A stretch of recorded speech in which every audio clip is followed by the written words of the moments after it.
Assalamualaikum warahmatullahi wabarakatuh. Saya akan membagikan mengenai jurnal refleksi di mingguan kelima dari modul 2.1 mengenai pembelajaran berdiferensiasi. Perkenalkan, nama saya Rangga Pamungkas. Saya adalah calon guru penggerak angkatan 11 dan Ibu Palubi Dewi Seri selaku pengajar praktik saya dan juga Ibu Kiswandari selaku sebagai fasilitator saya.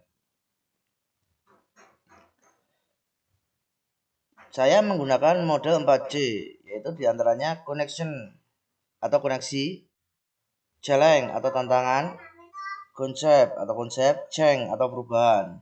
Bagian koneksi, apa keterkaitan yang didapat dengan peran sebagai CGP.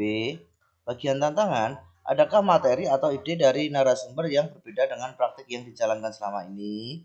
Bagian konsep, menceritakan konsep utama dan penting yang dipelajari untuk terus dibawa selama menjadi calon guru penggerak atau bahkan setelah menjadi guru penggerak. Dan yang terakhir adalah perubahan. Apa perubahan yang ingin dilakukan setelah mendapatkan materi ini? Connection. Modul 2.1 ini telah memberikan pemahaman yang mendalam tentang pentingnya pembelajaran berdiferensiasi untuk memenuhi kebutuhan belajar setiap siswa. Sebagai calon guru penggerak, saya menyadari bahwa pembelajaran berdiferensiasi sejalan dengan peran saya sebagai pemimpin pembelajaran yang berpusat pada siswa.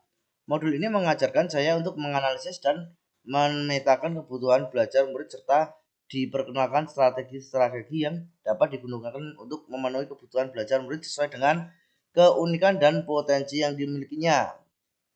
Untuk mengimplementasikan pembelajaran berdiferensiasi, saya harus menerapkan nilai-nilai guru penggerak diantaranya mandiri, reflektif, kolaboratif, inovatif, dan berpihak pada murid. Challenge. Ada beberapa pemahaman berbeda dengan apa yang telah saya terapkan pada modul 2.1 ini. Di antaranya yang pertama, saya mengira bahwa mengelompokkan murid berdasarkan tingkat kecerdasannya dan memberi treatment berbeda sesuai dengan tingkat kecerdasannya adalah pembelajaran berdiferensiasi. Yang kedua, memberikan soal lebih banyak pada murid yang lebih cepat selesai mengerjakan soal. Yang artinya saya sudah menerapkan pembelajaran berdiferensiasi, tapi ternyata tidak. Diferensiasi adalah seperangkat strategi pembelajaran, bahwa sebenarnya diferensiasi adalah sebuah filosofi cara pikir tentang belajar mengajar. Konsep. Pembelajaran berdiferensiasi adalah serangkaian keputusan masuk akal yang dibuat oleh guru yang berorientasi pada kebutuhan murid.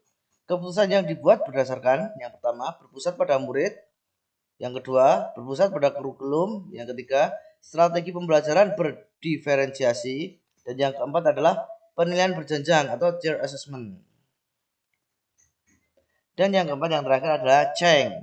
Setelah mempelajari materi tentang pembelajaran berdiferensiasi, saya merefleksi diri bahwa selama ini saya belum sepenuhnya memahami kebutuhan belajar murid dan melakukan penilaian berjenjang. Saya perlu melakukan perubahan dalam pembelajaran di kelas dan saya akan memulai memetakan kebutuhan belajar murid, diantaranya kesiapan belajar, minat, dan profil Pancasila. Saya juga akan menganalisa penerapan strategi berdiferensiasi yang berupa konten, proses, dan produk. Kemudian melakukan asesmen pembelajaran sesuai dengan tujuan dan kebutuhan belajar.